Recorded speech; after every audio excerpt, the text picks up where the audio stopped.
बिस्मिल्लाहिर्रहमानिर्रहीम। अस्सलाम वालेकुम डियर स्टूडेंट। इस उम्मीद के साथ कि आप खैरियत से होंगे। स्टूडेंट, जैसा कि आपको स्क्रीन पे नज़र आ रहा है, आज हमारा लेक्चर नंबर 70 है और आज का हमारा लेक्चर है जी law of conservation of angular momentum. अगर एग्जाम के पॉइंट ऑफ व्यू से बात की जाए तो ये हमारा टॉपिक लॉन्ग क्वेश्चन और शॉर्ट के लिए इंपॉर्टेंट है। Law of conservation of angular momentum क्या है, इसकी स्टेटमेंट को आप रीड करते हैं। If no external force acts on a system, the total angular momentum of the system remains constant. इसकी मैथमेटिकल फॉर्म है angular momentum 1 plus angular momentum 2 plus up to so on angular momentum to the n points. इन सब का total sum जो सा है वो आपके पास इक्वल होगा। लॉ ऑफ एंगुलर मोमेंटम की इंपॉर्टेंस क्या है? ये law of conservation of angular momentum is one of the fundamental principle of physics. It has been verified that from cosmology to the submicroscopic level, the effect of law of conservation of angular momentum is readily apparent if a single isolated spinning body alter its moment of inertia. अच्छा student, ये definition है और इसकी importance है। अब इसका मतलब क्या है, इसको डिटेल से हम नेक्स्ट स्लाइड के अंदर समझते हैं। इसकी कॉन्सेप्ट क्या है, इसको क्या ये कहना चाहता है। देखें, सबसे पहले तो याद रखें कंजर्वेशन ऑफ एनर्जी आपने पढ़ा, इसी तरह आप लोगों ने स्टूडेंट कंजर्वेशन ऑफ मोमेंटम का कॉन्सेप्ट पढ़ा। बिल्कुल इसी तरह कंजर्वेशन ऑफ एंगुलर मोमेंटम है। किसी सिस्टम का टोटल एंगुलर मोमेंटम कांस्टेंट रहता है अगर उस पर कोई एक्सटर्नल फोर्स एक्ट नहीं करे। इस लाइन का मतलब जाने, if no external force act on a system, इसका मतलब है कि उस बॉडी पर कोई ऐसी फोर्स मौजूद नहीं है जो उसकी रोटेशन को चेंज करेगी। अगर किसी बॉडी की नेचुरल रोटेशन एग्जिस्ट करती है तो वो उसी रोटेशन के अंदर उसका एंगुलर मोमेंटम कंजर्व्ड रहेगा अनटिल उसके ऊपर कोई एक्सटर्नल फोर्स अपना इन्फ्लुएंस क्रिएट ना करे, अपना असर पैदा ना करे। जैसे यहाँ नीचे के एग्जाम्पल में देखें, एक स्टूडेंट एक रोटेटिंग स्टूल के ऊपर बैठा हुआ अपने दोनों हाथों को सीधा करके रिवॉल्व कर रहा है, तो उसकी स्पीड स्लो होगी। जैसे ही वो अपने हाथों को टक पोजीशन में लेकर आएगा तो उसकी एंगुलर वेलोसिटी जो सी है वो बढ़ जाएगी। तो हाथों को जब उसने स्ट्रेट लाइन पे रखा था उस वक्त उसका एंगुलर मोमेंटम, और जब उसने अपने दोनों हाथों को टक पोजीशन में ले आया था उस वक्त उसका एंगुलर मोमेंटम, दोनों क्या रहेंगे? सेम रहेंगे। इस दौरान में अगर कोई एक्सटर्नल फोर्स लगती है, उस स्टूडेंट को कोई पंच करता है या उसको कोई रोकने की कोशिश करता है या कोई ऐसा ऑब्स्टेकल उसके रास्ते में आता है जो उसको फ्रिक्शन प्रोवाइड करे, तो फिर एंगुलर मोमेंटम चेंज हो जाएगा। उस सूरत के अंदर एंगुलर मोमेंटम कांस्टेंट नहीं रहेगा। तो ये सबसे पहली कंडीशन है कि सिस्टम आपका आइसोलेटेड होना चाहिए, सिस्टम के ऊपर कोई एक्सटर्नल टॉर्क नहीं लगना चाहिए। इसके बाद इसकी इंपॉर्टेंस का पैराग्राफ है, एंगुलर मोमेंटम की कंजर्वेशन की एप्लीकेशंस कहां तक है। इसकी एप्लीकेशंस कॉस्मोलॉजिकल सिस्टम से लेकर माइक्रोस्कोपिक लेवल तक है। कॉस्मोलॉजिकल सिस्टम के अंदर इसको समझने के लिए सबसे बेस्ट एग्जांपल है हमारी अर्थ।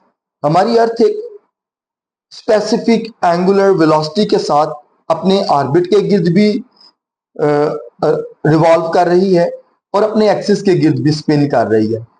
वो दोनों सेम एंगुलर मोमेंटम के साथ मूव कर रहे हैं, उसका एंगुलर मोमेंटम कांस्टेंट है।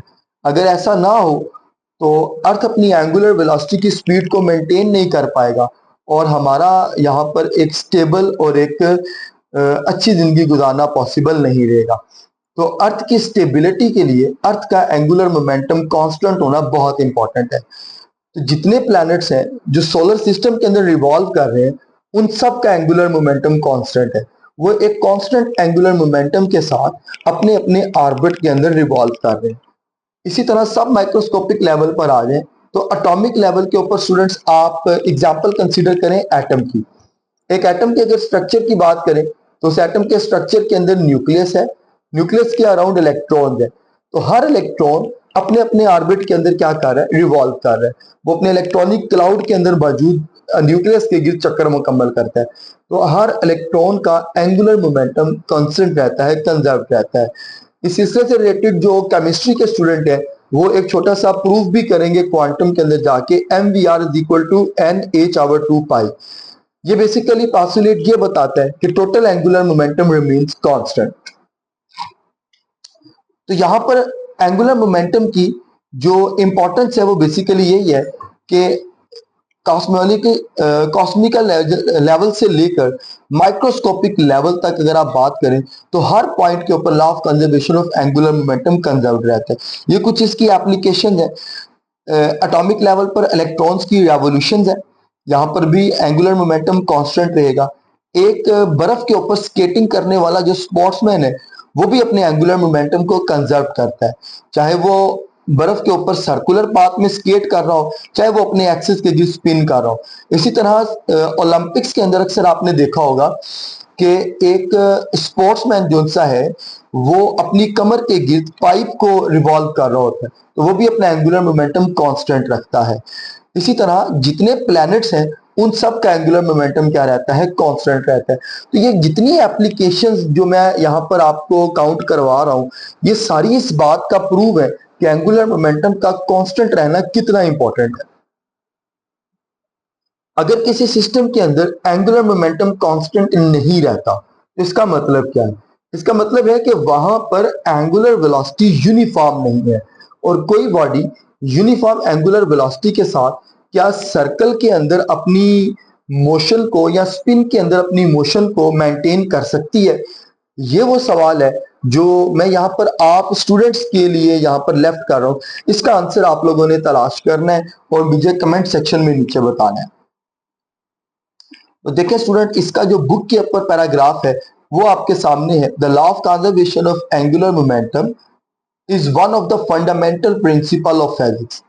It has been verified from the cosmological to the sub-microscopic level. The effect of law of conservation of angular momentum is readily apparent if a single isolated spinning body alters its moment of inertia. Law of angular momentum को हम explain इस तरह से कर सकते हैं कि हम एक बॉडी को कंसीडर करेंगे जिसका मोमेंट ऑफ इनर्शिया I1 है और वो एंगुलर वेलोसिटी ओमेगा 1 से अपने एक्सिस के गिर्द स्पिन कर रही है। अगर हम उसका angular momentum moment of inertia change करते हैं I2 तो उसका एंगुलर मोमेंटम ओमेगा 2 भी चेंज होगा। तो total angular momentum I1 omega 1 equal होगा I2 ओमेगा 2 के। एंगुलर मोमेंटम एक वेक्टर क्वांटिटी है, इसकी डायरेक्शन हमेशा along the direction of rotation रहेगी। ये लाइन बड़ी इंपॉर्टेंट है स्टूडेंट आपके लिए, ये एक अच्छा कॉन्सेप्ट है। एंगुलर मोमेंटम एक वेक्टर क्वांटिटी है और direction is always along the axis of rotation. अब जब हम बात करते हैं कंजर्वेशन की तो याद रखिएगा एंगुलर मोमेंटम की डायरेक्शन जो सी है वो बिफोर एंड आफ्टर हमेशा along the axis of rotation रहती है। यानी ऊपर स्लाइड पे आए, ऊपर की स्लाइड पर एक एग्जांपल है, वहां से मैं ये एग्जांपल आपको ये पॉइंट क्लियर करता हूँ। ये रही, यहाँ पर देखिए ये स्टूडेंट ओपन हैंड्स के साथ अपने आप को रिवॉल्व कर रहा है, तो इसके एंगुलर मोमेंटम की डायरेक्शन जो सी है वो एक्सिस ऑफ रोटेशन के अलोंग रहेगी। जब ये अपने दोनों हाथ टक पोजीशन में ले आता है तो इसके एंगुलर मोमेंटम की direction again along the axis of rotation रहेगी। तो before changing the movement of inertia और after changing the movement of inertia, before changing the angular velocity and after changing the angular velocity, जो direction of angular momentum है वो along the axis of rotation रहेगी। ये भी law of conservation of angular momentum ही का part है। यानी एक हमारे पास जो सा है वो इसकी मैग्नीट्यूड है और दूसरे इसके हमारे पास डायरेक्शन है। जी तो स्टूडेंट, इसका जो लास्ट अब जो हेडिंग है वो मैं ऑलरेडी आपको एक्सप्लेन कर चुका हूं कि डायरेक्शन ऑफ एंगुलर मोमेंटम भी क्या रहती है, कांस्टेंट रहती है।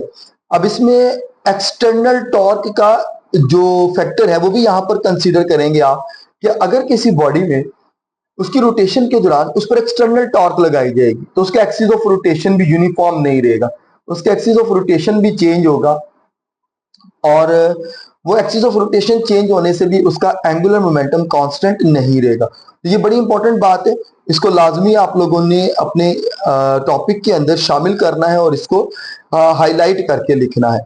ये लाइन जो सी है वो टेक्स्ट बुक के ऊपर एक बॉक्स में लिखी हुई है। The axis of rotation of object will not change its orientation unless an external torque causes it to do so. इसको आप अर्थ की एग्जांपल से ही समझ लें कि अर्थ अपने एक्सिस के गिर्द रिवॉल्व कर रही है, तो जिस लाइन के गिर्द ये रिवॉल्व कर रही है वो लाइन इसकी यूनिफॉर्म रहेगी अनटिल कोई एक्सटर्नल फोर्स इसे डिस्टॉर्ट नहीं करेगी। और जब कोई एक्सटर्नल फोर्स इसे डिस्टॉर्ट करेगी एंगुलर मोमेंटम डिस्टर्ब होगा, और एंगुलर मोमेंटम डिस्टर्ब होने से प्लैनेट सिस्टम या सोलर सिस्टम का सारा निजाम जो सा है वो डिस्ट्रॉय होगा, वो सेफ नहीं रहेगा। एंगुलर मोमेंटम फॉर अर्थ है जिसकी मैं आपको बार बार एग्जांपल देता आ रहा हूं। Angular momentum of earth always remains constant. This fact is important for the earth as it moves around the sun. No other sizeable torque is experienced by earth. Earth को revolve करने के लिए angular momentum के अलावा कोई भी external torque मजबूर नहीं करता कि वो उसके गिर्द रिवॉल्व करे, because the major force acting on it is the pull of earth, that is what we called gravity. Gravity का ही एक फैक्टर है जो अर्थ को रिवॉल्व करवाने में और अर्थ को अपने एक्सिस के गिर्द रोटेट करवाने में हेल्प आउट कर रहा होता है। इसकी दो एक्सप्लेनेशन है, एक न्यूटन की है और एक आइंस्टाइन की है।